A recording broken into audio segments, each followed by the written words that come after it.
Hello students, welcome to the channel. I am a mentor Anurag. Hope you all doing well and we are continuing our chapter that is electricity. तो electricity के अंदर हम कुछ portion कर चुके हैं, तो उस पोर्शन को एक बार गो थ्रू कर लेते हैं कि क्या क्या हमने उसको किया है. ठीक है, तो सबसे पहले हमने क्या पढ़ा? चार्ज को किस चीज़ से डिनोट किया था आपने? हाँ जी, किस चीज़ से? Q से. चार्ज की यूनिट क्या थी? कूलम. कोई दिक्कत इसके साथ नहीं होनी चाहिए. नाइस. उसके बाद हमने क्या पढ़ा? That will B potential difference, जिसका फॉर्मूला क्या था? W/Q. और पोटेंशियल डिफरेंस की यूनिट क्या थी? वोल्ट. नाइस. उसके बाद हमने क्या किया? करंट क्या था? Q/T.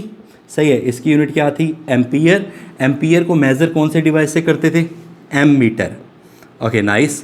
अच्छा, पोटेंशियल डिफरेंस को किससे मेज़र करते हैं? Volt meter. वोल्ट मीटर कहाँ लगता है? पैरेलल में. और एमीटर कहाँ लगता है? सीरीज़ में. नाइस. ठीक है, इतना पार्ट हमने किया. उसके बाद हमने देखा इलेक्ट्रिक सर्किट. बहुत सारे क्या देखे हमने? सिंबल्स देखे. किसके? इलेक्ट्रिक सर्किट्स और किसके? इंस्ट्रूमेंट्स के. क्या देखे? बहुत सारे सिंबल्स देखे. उसके बाद हमने क्या किया? Ohm's law. ठीक है, ओम्स लॉ का ग्राफिकल रिप्रेजेंटेशन क्या था? VI. या फिर कौन सा ग्राफ किया था आपने? IV graph. दो तरह के ग्राफ किए थे. क्या? VI ग्राफ और IV ग्राफ. नाइस. और फॉर्मूला क्या बना था? V is directly proportional to I. V is equal to IR. R is equal to V/I. ठीक है, इसके न्यूमेरिकल सॉल्व करने के लिए हमने क्या किया था? एक ओम्स ट्रायंगल का यूज़ किया था, which is equal to VIR. V का फॉर्मूला चाहिए तो which is equal to IR. I का फॉर्मूला चाहिए तो जिसका चाहिए उसके ऊपर हाथ रखना है, विच इज़ इक्वल टू V/R. और R का फॉर्मूला चाहिए तो which is equal to V/I. ठीक है, तो ये सारे प्रोस्पेक्ट हमने देखे थे. कहाँ पे? अब तक की वीडियो में हम कवर कर चुके हैं. ठीक है, तो आज जो बात करेंगे ना, वो थोड़ा सा रेजिस्टेंस को एलोबरेट करते हैं. ठीक है, रेजिस्टेंस का क्या काम है?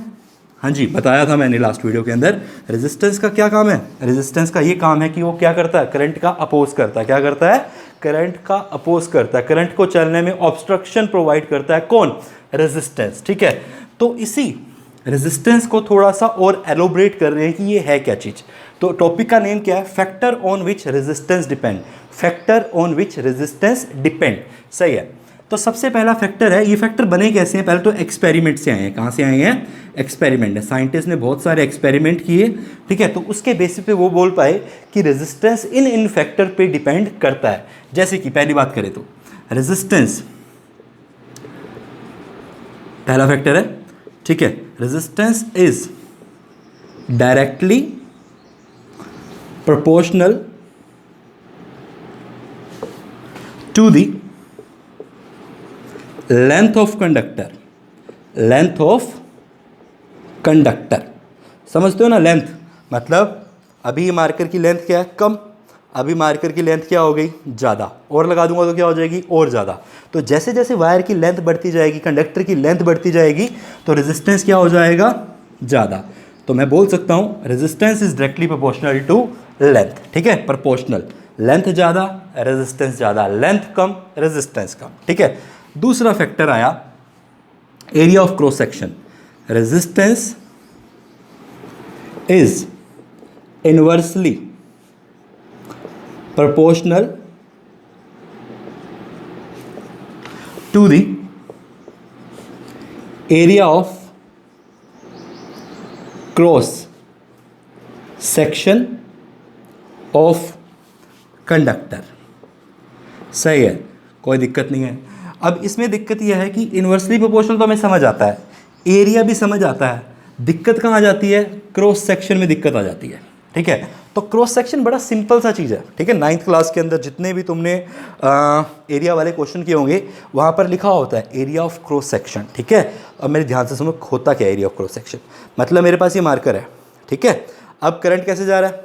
इस डायरेक्शन में जा रहा है. सपोज कैप से कहाँ जा रहा है? पीछे की तरफ जा रहा है. अब ये जा रहा है, करंट की डायरेक्शन क्या होगी? ये. अब करंट की डायरेक्शन के परपेंडिकुलर देखना है मुझे. क्या देखना है? करंट की डायरेक्शन के परपेंडिकुलर. सही है. अब तुम करंट ऐसे जा रहा है, परपेंडिकुलर देखोगे तो ये वाला आ जाएगा. सामने से तुम्हें ये कैसा दिख रहा है? हाँ जी, कैसा दिख रहा है? एक सर्कल की तरह दिख रहा है. तो एरिया ऑफ क्रॉस सेक्शन. ठीक है, करंट की डायरेक्शन को क्या किया? क्रॉस किया. करंट की डायरेक्शन को क्या किया? क्रॉस. समझ रहे हो? अगर ये मार्कर सपोज ऐसे है, ठीक है, करंट इस तरफ जा रहा है, तो तुमने इसकी डायरेक्शन को परपेंडिकुलरली क्या करना है? क्रॉस करना है. ठीक है, तो जो परपेंडिकुलरली क्रॉस करके जो तुम्हें दिखेगा ना शेप, वही क्या है, एरिया ऑफ क्रॉस सेक्शन। अब करंट ऐसे जा रहा है इस मार्कर में से, इस मार्कर को मैंने क्या किया, परपेंडिकुलरली क्रॉस किया, और जब मैं सामने से देखा तो मुझे क्या दिखा, एक सर्कल जैसी शेप दिखी। उस सर्कल जैसी शेप को मैं क्या बोल रहा हूँ, एरिया ऑफ क्रॉस सेक्शन। और सर्कल का एरिया क्या होता है, पाई आर स्क्वायर। तो ये क्या हो जाएगा, क्रॉस सेक्शन ऑफ मार्कर। ठीक है, वायर है तो क्या हो जाएगा, cross section of wire. Suppose मैं आपको एक एग्जांपल लेता हूँ, सपोज ये डस्टर है, ठीक है। अब मेरे पास कंडक्टर, ये डस्टर है, मार्कर नहीं है, क्या है ये, डस्टर है, ठीक है। अब करंट इसमें से जा रहा है, नाइस, करंट इधर जा रहा है, तो करंट की डायरेक्शन ये होगी, आपको परपेंडिकुलरली क्या करना है, इसको क्रॉस कर देना। क्रॉस कर दिया, अब जो एरिया दिखेगा ना सामने से, वही क्या है, एरिया ऑफ क्रॉस सेक्शन। अब आप खुद बताओ एरिया ऑफ क्रॉस सेक्शन क्या है, ये रेक्टेंगल या फिर जो भी आपको दिख रहा है, सही है, स्क्वायर दिख रहा है, स्क्वायर दिख रहा है, रेक्टेंगल दिख रहा है, रेक्टेंगल दिख रहा है, तो ये क्या कहलाएगा, एरिया ऑफ क्रॉस सेक्शन। ठीक है, जैसी शेप वैसा area of cross section.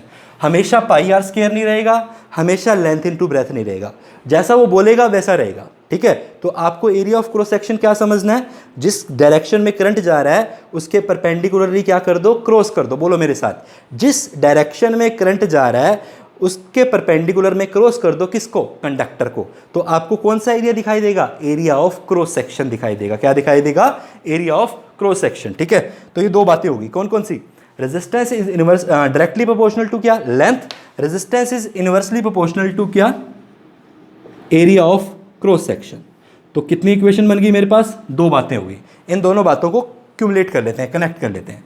Are directly proportional to length, inversely proportional to area, nice.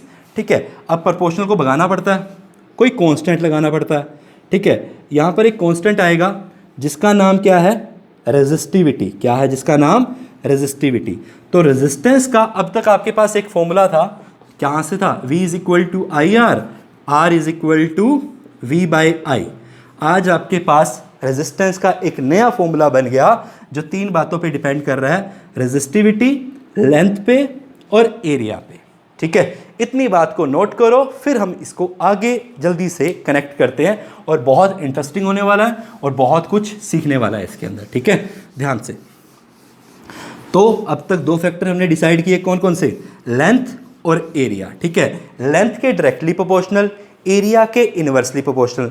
मतलब लेंथ ज़्यादा है ना, तो रेजिस्टेंस भी क्या, ज़्यादा। लेंथ कम, रेजिस्टेंस कम। सही है, ये तो डायरेक्टली बात हो गई, नाइस।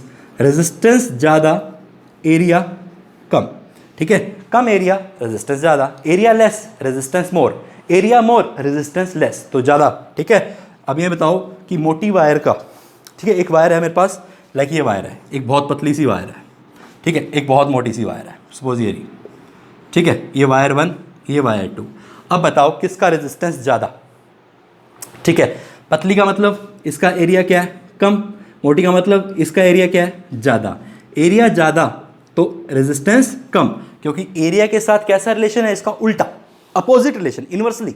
ठीक है, तो अगर एरिया कम, रेजिस्टेंस ज़्यादा, और एरिया ज़्यादा, रेजिस्टेंस कम, लेंथ ज़्यादा, रेजिस्टेंस ज़्यादा, लेंथ कम, रेजिस्टेंस भी कम। ठीक है, तो दोनों बातों को आपको बहुत अच्छे से मैस्मराइज करना है। ठीक है, ध्यान में होनी चाहिए भी चीज़ें, आपको कोई क्रैम करने की जरूरत नहीं पड़ेगी, पता ही होना चाहिए। ठीक है, तो resistance is directly proportional to length and inversely proportional to area of cross section, जिसकी वजह से रेजिस्टेंस का एक नया फॉर्मूला बना, R rho L by A. ठीक है, इसको क्या बोलते हैं, आर रो ले।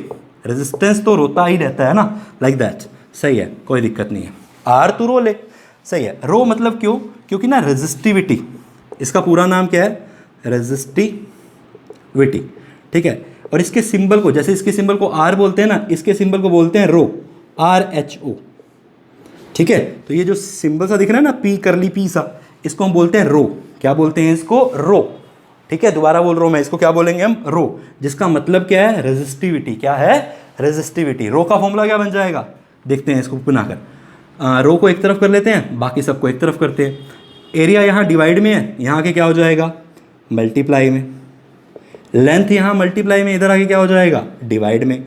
इस तरफ अकेला कौन रह गया, रो। रो को क्या बोलते हो, रेजिस्टिविटी। क्या बोलेंगे, रेजिस्टिविटी। तो रेजिस्टिविटी का फॉर्मूला क्या बन गया, RA/L, क्या बन गया? RA/L, ठीक है। इसको स्पेसिफिक रेजिस्टेंस भी बोलते हैं और क्या बोलते हैं? That will B resistivity. क्या बोलते हैं? रेजिस्टिविटी ऑफ मटेरियल या फिर स्पेसिफिक रेजिस्टिविटी। क्या बोलेंगे इसको? स्पेसिफिक रेजिस्टिविटी, ठीक है। तो एक नई टर्म आ गई अपने पास जिसका नाम क्या है? रो। क्या है? रो। सही है। तो रो का फॉर्मूला क्या बना बताओ आप लोग? R × A/L, ठीक है। अब इसकी यूनिट बनाएं।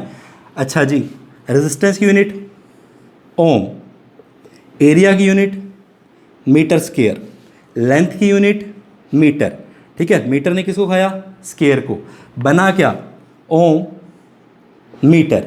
सिंबल की फॉर्म में लिखे तो ओम का सिंबल मैंने बता रखा है आपको, ठीक है। मीटर का तो एम ही लिखते हैं। तो ये क्या बन गया? ये यूनिट बन गई किसकी? रेजिस्टिविटी की। किसकी यूनिट है? रेजिस्टिविटी की। अकेली ओम किसकी यूनिट है? हाँ जी, रेजिस्टेंस की। ओम मीटर किसकी यूनिट है? रेजिस्टिविटी की। किसकी? रेजिस्टिविटी की। दो नाम है इसके, मैं लिख देता हूं। इसके नाम क्या क्या हैं? रेजिस्टिविटी या फिर स्पेसिफिक रेजिस्टेंस। क्या बोलते हैं इसको? स्पेसिफिक रेजिस्टेंस, ठीक है जनाब। तो दो बातें होगी हमारे पास। रेजिस्टेंस का नया फॉर्मूला, ठीक है, जो तीन चीज़ों पे डिपेंड कर रहा है, रो पे, एल पे, ए पे, ठीक है। अब इसको एक बार डिस्क्राइब करता हूं मैं। R for resistance, length for conductor की लेंथ, ए फॉर एरिया। कौन सा एरिया? क्रॉस सेक्शन का एरिया, ठीक है। करंट की डायरेक्शन में क्या करोगे? परपेंडिकुलरली क्रॉस करोगे। जो एरिया तुम्हें दिखाई देगा उसी को क्या बोलोगे? Area of cross section. Rho क्या है? Specific resistance. अब रो है ना, ये डिपेंड करता है मटेरियल पे। क्या डिपेंड करता है? मटेरियल पे। मटेरियल कैसा है, ठीक है। वुड का रो अलग होगा, एल्युमिनियम का रो अलग होगा, आयरन का रो अलग होगा। तो जैसा जैसा मटेरियल होता है ना, तो रो की वैल्यू क्या होती जाती है? चेंज हो जाती है। रेजिस्टिविटी की वैल्यू अलग होती है हर मटेरियल की, ठीक है। तो आपको एक टेबल मिल जाएगी, ठीक है, अटैच कर दूंगा साथ में। तो आप देख सकते हो कि हर मटेरियल की क्या होती है? रेजिस्टिविटी की वैल्यू अलग होती है। सही है। तो इन बातों को अगर समराइज करें ना, तो अब तक एक चीज़ समझ आ गई कि रेजिस्टेंस ना तीन बातों पे डिपेंड करने लग गया। करते करते रेजिस्टेंस तीन बातों पे डिपेंड करने लग गया। बातों बातों में ही हो गया। सही है। दो तो हमने मानी थी, कौन कौन सी? लेंथ पे, हाँ जी। लेंथ पे कैसा डिपेंड करता है? डायरेक्टली। लेंथ बढ़ेगी तो रेजिस्टेंस भी बढ़ेगा, लेंथ कम होगा तो रेजिस्टेंस भी क्या होगा? कम होगा। दूसरी बात हमने क्या करी? एरिया ऑफ क्रॉस सेक्शन, है ना। एरिया ऑफ क्रॉस सेक्शन का कैसा रिलेशन है रेजिस्टेंस के साथ? उल्टा। मतलब रेजिस्टेंस कम, एरिया ऑफ क्रॉस सेक्शन अगर ज़्यादा, रेजिस्टेंस ज़्यादा अगर एरिया ऑफ क्रॉस सेक्शन कम। तीसरी बात हमने क्या करी? R is equal to rho L/A। Rho किस पे डिपेंड करता है? क्या बताया मैंने? मटेरियल पे। अगर रो मटेरियल पे डिपेंड करता है तो रेजिस्टेंस भी किस पे डिपेंड करेगा? मटेरियल पे। तो रेजिस्टेंस किस पे डिपेंड करता है? मटेरियल पे भी डिपेंड करता है, ठीक है। सही है। किस पे डिपेंड करता है? मटेरियल पे भी डिपेंड करता है। अगर मैं प्लास्टिक लूँ तो उसका रेजिस्टेंस क्या होगा? बहुत ज़्यादा। अगर मैं आयरन ले रहा हूँ तो उसका रेजिस्टेंस कंपेयर टू प्लास्टिक क्या होगा? बहुत कम। सही है। तो रेजिस्टेंस किस पे डिपेंड करता है? मटेरियल पे भी डिपेंड करता है। तो तीन बातें हमने कवर कर ली। रेजिस्टेंस को डिपेंड करने के तीन फैक्टर अब तक समझ में आ गए, लेंथ, एरिया और मटेरियल। और दो फॉर्मूले भी बनाए, एक रेजिस्टेंस का और एक रेजिस्टिविटी का। क्या फॉर्मूला बना था? RA/L। और इसकी यूनिट क्या बनी है? ओम मीटर। सही है। नाइस, ध्यान रखना है इस चीज़ को। ओके। चौथा फैक्टर जो है ना, वो आउट ऑफ द सिलेबस है, लेकिन हम फाउंडेशन के लिए थोड़ा कर लेते हैं, NTSC वगैरह के लिए। चौथा फैक्टर जो है वो टेम्परेचर है। क्या है? टेम्परेचर। ध्यान से, अगर जिन बच्चों को ओम्स लॉ की डेफिनेशन याद है ना, मैंने वहाँ क्या बोला था? एट कॉन्स्टेंट टेम्परेचर, ठीक है, potential difference is directly proportional to current, ठीक है, एट कॉन्स्टेंट टेम्परेचर। सही है। क्यों बोलते हैं? क्योंकि टेम्परेचर भी क्या करता है? रेजिस्टेंस को बदल देता है। टेम्परेचर भी क्या करता है? रेजिस्टेंस को बदल देता है। अगर टेम्परेचर ज़्यादा हो ना, तो रेजिस्टेंस भी क्या हो जाता है? ज़्यादा हो जाता है। इसलिए आपके कंप्यूटर में, आपके PC में फ़ैन लगा होता है। क्या लगा होता है? फ़ैन, ठीक है। जिसको थोड़ा बहुत अवेयरनेस है, ध्यान से देखता है चीज़ों को, उसको ये चीज़ पता होगी, ठीक है। आपकी जितनी भी कंप्यूटर लैब होती हैं वो बिल्कुल AC रूम में रखा जाता है। क्यों? क्योंकि अगर टेम्परेचर गर्मी में ज़्यादा हो जाएगा तो रेजिस्टेंस ज़्यादा हो जाएगा, रेजिस्टेंस ज़्यादा होएगा तो करंट क्या हो जाएगा? कम, और हमारे डिवाइस को वर्क करने में क्या आएगा? प्रॉब्लम आएगा। समझ गए हो? इसलिए टेम्परेचर भी रेजिस्टेंस पे इफेक्ट करता है, ठीक है। तो लेकिन अगर हम क्या कर रहे हैं? 10th क्लास के अंदर टेम्परेचर के साथ ज़्यादा पंगा नहीं होता, इसलिए हम क्या बोल देते हैं, कांस्टेंट टेम्परेचर। लेकिन आपको ये पता होना चाहिए कि अगर टेम्परेचर बढ़ेगा तो रेजिस्टेंस बढ़ेगा, टेम्परेचर अगर कम होगा तो रेजिस्टेंस भी क्या होगा, कम होगा। ठीक है, तो ध्यान से, if temperature will increase resistance will increase, if temperature will decrease then resistance will decrease. सही है, तो इस चीज को आपको लिख लेना आराम से। ठीक है, ये एक्स्ट्रा में आएगा आपका। ठीक है, कोई पूछेगा नहीं आपसे, लेकिन आपको ये चीज पता होनी चाहिए। ठीक है, क्यों ओम्स ने ऐसा क्यों बोला था एट कांस्टेंट टेम्परेचर, इस वजह से बोला था। अगर इस वजह से नहीं बोलेगा तो वहां पर आर को क्या माना था, कांस्टेंट। अगर टेम्परेचर वेरी करेगा तो आर कांस्टेंट हो ही नहीं सकता। ठीक है, तो ध्यान से, रेजिस्टेंस अब 4 बातों पे डिपेंड करने लग गया। किस किस पे, लेंथ पे, एरिया पे, मटेरियल पे और टेम्परेचर पे। हमने जो टॉपिक की शुरुआत करी थी क्या बोला था उसको, factor on which resistance depend. अब हम इस चीज को अच्छे से समराइज कर लेते हैं। लेंथ बढ़ेगी तो रेजिस्टेंस बढ़ेगा, लेंथ कम होगी तो रेजिस्टेंस भी कम होगा, क्योंकि resistance is directly proportional to क्या, लेंथ। सही है, एरिया, एरिया अगर वायर मोटी है तो रेजिस्टेंस कम। ठीक है, आप लोग घर के बाहर भी देखना, आपके जो खंभों से, पोल से वायर आ रही होगी वो मोटी होगी, और घर वाली वायर क्या होगी, पतली। तो बाहर वाली वायर के अंदर करंट ज़्यादा जाना चाहिए, ज़्यादा जाने के लिए हम क्या करते हैं, उसका एरिया बढ़ा देते हैं। एरिया बढ़ाने से उसका रेजिस्टेंस क्या हो गया, कम, और करंट की वैल्यू क्या हो जाएगी, ज़्यादा, क्योंकि करंट और रेजिस्टेंस एक दूसरे के दुश्मन है। समझ रहे हो बात को, रेजिस्टेंस ज़्यादा तो करंट कम। Nice, okay. जितनी भी ज़्यादा आप देखोगे ना बाहर, बड़े बड़े टावर देखोगे, वायर बहुत मोटी होगी। सही है, लाइक आपकी एसी की वायर बाकी वायर की क्या होगी, मोटी होगी, उसका एरिया क्या होगा, ज़्यादा होगा। एरिया ज़्यादा होने का मतलब क्या है, रेजिस्टेंस कम। रेजिस्टेंस कम का मतलब क्या है, करंट ज़्यादा। समझ रहे हो, क्योंकि एसी को करंट क्या चाहिए, ज़्यादा चाहिए, इसलिए उसकी वायर क्या लेते हैं, मोटी लेते हैं। ठीक है, जितनी ज़्यादा मोटी वायर उतना रेजिस्टेंस कम, उतना ज़्यादा करंट। ठीक है, और रेजिस्टेंस का एक नया फॉर्मूला बना, आर रोले, आर रोले। सही है, आर रो एल बाई ए। सही है, और रेजिस्टिविटी की यूनिट क्या बनी, ओम मीटर। रेजिस्टिविटी की यूनिट क्या बनी, ओम मीटर। लिख लेना इसको अच्छे से। नाइस, और चौथा फैक्टर क्या था, टेम्परेचर। क्या था, टेम्परेचर। टेम्परेचर बढ़ेगा तो रेजिस्टेंस भी बढ़ेगा, टेम्परेचर कम होगा तो रेजिस्टेंस भी क्या होगा, कम। ठीक है, वीडियो को पॉज करना है और इन सारी बातों को अच्छे से नोट करना है, और ये दोनों फॉर्मूले चाहिए यूनिट के साथ। सही है, आर का नया formula, resistance is equal to rho L by A. ठीक है, जल्दी से इसको नोट करो, फिर हम आगे 1-2 क्वेश्चन निपटाते हैं इसके ऊपर। सो बच्चा लोग, दैट विल क्वेश्चन जो हम बिल्कुल प्योर बेस है किसके ऊपर, रेजिस्टेंस के ऊपर। अभी एक फॉर्मूला पढ़ा था तो याद होगा, रेजिस्टेंस टू रोले, है ना, रेजिस्टेंस टू रोले। सही है, रेजिस्टेंस को तो रोने की आदत पड़ी है, आर एल बाई ए। सही है, ये फॉर्मूला आप तक पढ़ चुके हो। Nice, okay, nice.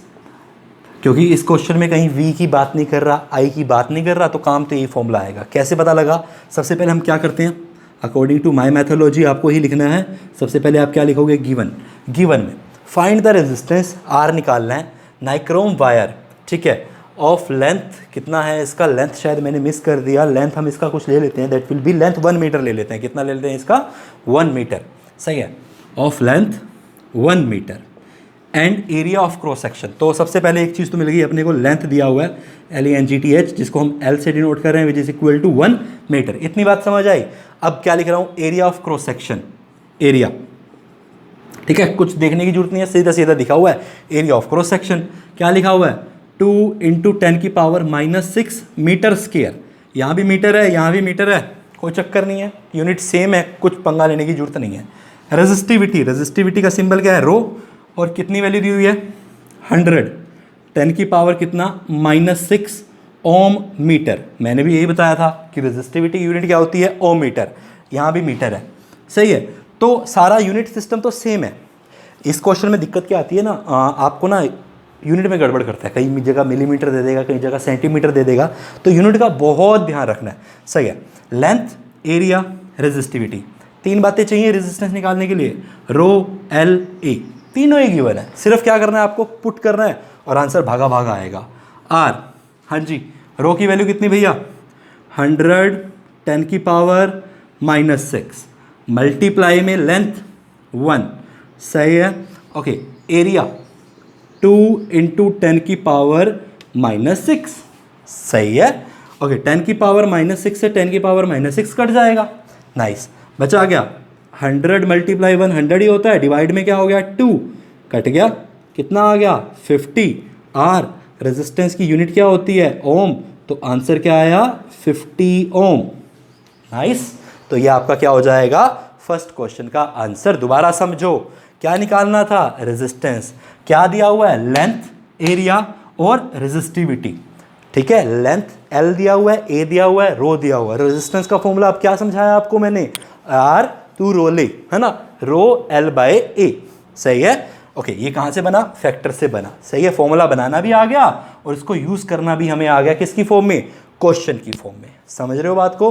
ध्यान से इसी तरह इसको करना है, इसको नोट करो, फिर हम क्वेश्चन नंबर 2 करते हैं और अच्छे से प्रैक्टिस करते हैं और अच्छे से समझने की इसको कोशिश करते हैं।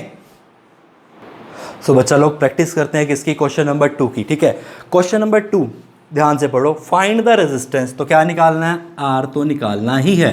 गिवन देखें क्या है? गिवन किसका? वायर का, जिसकी लेंथ कितनी है जनाब? L is equal to 2 metre. अच्छा जी, एरिया ऑफ क्रॉस सेक्शन भी देता है।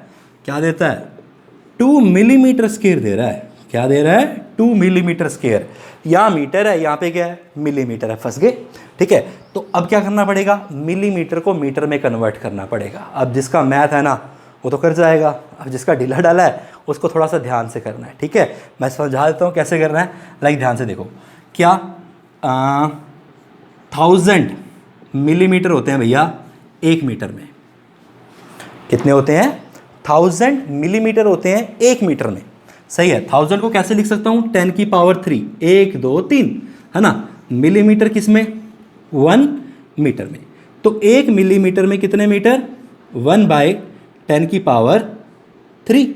ठीक है, अगर मैं इसको ऐसे भी लिख सकता हूँ, 1 मिलीमीटर इज इक्वल टू 10 की पावर -3 मीटर। समझ गए बात को? 1 मिलीमीटर किसके? 10 की पावर -3 मिलीमीटर के इक्वल होता है। ठीक है, ये होता है। सही है, कोई फिजिक्स नहीं है, मैथ चल रहा है। नाइस। अब क्या करना है? 2 मिलीमीटर, लेकिन यहाँ पे मिलीमीटर के ऊपर क्या लगा हुआ है? स्क्वायर लगा हुआ है। क्या लगा हुआ है? स्क्वायर। सही है, तो 1 मिलीमीटर स्क्वायर कर दिया, तो यहाँ पे स्क्वायर करूँगा तो 10 की पावर कितना हो जाएगा? -6। ठीक है, और यहाँ पर कितना चाहिए? 2, तो 2 मिलीमीटर स्क्वायर का क्या बन जाएगा? 2 मल्टीप्लाई 10 की पावर -6 मिलीमीटर स्क्वायर। सही है, ध्यान से इतनी सी बात है। क्या? जब मिलीमीटर को मीटर में करना हो तो 10 की पावर -3 से मल्टीप्लाई करते हैं। सुनो मेरी बात ध्यान से, जब मिलीमीटर को मीटर में करना हो तो 10 की पावर -3 से मल्टीप्लाई करते हैं, लेकिन यहाँ पर क्या लिखा हुआ है? स्क्वायर। तो कितनी बारी मल्टीप्लाई करना पड़ा? 2 बारी। ठीक है, अब 9th क्लास के अंदर तुमने किया हुआ है, बेस सेम हो तो पावर क्या हो जाती है? ऐड। तो क्या आ जाएगा? 10 की पावर -6। ठीक है, मैं पहले बोल रहा हूँ that is the also mathematic part, तो ध्यान से ये आपको आना चाहिए। ठीक है, कोई लेना देना नहीं है इसका रेजिस्टेंस के साथ, फिजिक्स के साथ, सिर्फ ये आपका बिल्कुल बेसिक नॉलेज है, ये होनी ही चाहिए, इसमें कोई कन्फ्यूज़न क्रिएट नहीं हो सकता। ठीक है, अगर आप ये क्वेश्चन कर रहे हो ना तो ये मैं मान के चलूँगा कि आपको आता है, लेकिन फिर भी मैंने आपको समझा दिया। सही है, क्या समझाया? 1 मिलीमीटर 10 की पावर -3, लेकिन यहाँ पर चक्कर क्या था? मिलीमीटर स्क्वायर था, तो 10 की पावर -3 से क्या करना पड़ा? 2 बारी मल्टीप्लाई करना पड़ा। 2 बारी मल्टीप्लाई करूंगा तो क्या मल्टीप्लाई हो जाएगा? 10 की पावर -6 मल्टीप्लाई हो जाएगा। नाइस। ठीक है, और यहाँ पे क्या लगा हुआ है? 2, तो क्या हो जाएगा? एरिया 2 इंटू 10 की पावर -6। अब इसके पीछे क्या लिख सकता हूँ मैं? मीटर। सही है, ये चीज़ अगर जिसको करनी आती है उसका न्यूमेरिकल गलत हो ही नहीं सकता। सही है, लेकिन ये आपको अच्छे से अगर मैथ करना आ रहा है तभी कर पाओगे। ठीक है, ध्यान से। नाइस, लेंथ पता लग गया, एरिया पता लग गया। अब क्या चाहिए अपने को? रेजिस्टिविटी, वो भी गिवन है। कितनी गिवन है? 100 इंटू 10 की पावर -6 ओम मीटर। अब क्या करना है? सर अब तो फॉर्मूले में वैल्यू डालनी है, काम हो जाएगा। और फॉर्मूला क्या है? Resistance to role. रेजिस्टेंस तो क्या करता रहता है? रोता ही रहता है। R is equal to rho L by A. Value डाल देता हूँ बस। रो कितना है? 100, 10 की पावर कितना? -6। लेंथ कितना गिवन है? 2। एरिया कितना गिवन है? मीटर वाला चाहिए, मिलीमीटर स्क्वायर वाला नहीं चाहिए, मिलीमीटर स्क्वायर वाला। कौन सा वाला? मीटर स्क्वायर वाला, जो कितना है? 2 इंटू 10 की पावर कितना? -6। 10 की पावर -6 से 10 की पावर -6 कैंसिल, 2 से 2 कैंसिल, बचा क्या? 100। निकाल क्या आ रहे हो? रेजिस्टेंस। तो रेजिस्टेंस का आंसर क्या आएगा? 100 ओम। ठीक है, तो that is the task for the day. इसको अच्छे से करना है, दोनों क्वेश्चन चाहिए, और जितना थ्योरी पार्ट बताया उसके बहुत सुंदर से साफ सुथरे अपने क्लियर वर्ड्स के अंदर क्या चाहिए मुझे, नोट्स चाहिए, ठीक है। तो ये काम हो जाना चाहिए जैसे आप वीडियो को गो थ्रू करते हो, तो इसके साथ साथ, ठीक है। अभी क्वेश्चन का लेवल बहुत कम है, धीरे धीरे इन क्वेश्चन का लेवल भी क्या होगा, इंक्रीज होगा ही होगा, ठीक है। तो ध्यान से कोशिश करना कि इस वीडियो को 2 बारी गो थ्रू कर लेना, सही है। एक नया टॉपिक है और इसके अंदर से क्वेश्चन आने की प्रोबेबिलिटी बहुत ज़्यादा है, ठीक है। तो आई कैन से दैट अब तक का न्यूमेरिकल पार्ट के लिए सबसे इंपॉर्टेंट टॉपिक है, ठीक है। ये क्वेश्चन नहीं होते हैं क्योंकि इसके अंदर न्यूमेरिकल वैल्यू ज़्यादा आती है, सही है। ये मिलीमीटर, मीटर का स्क्वायर ज़्यादा आएगा।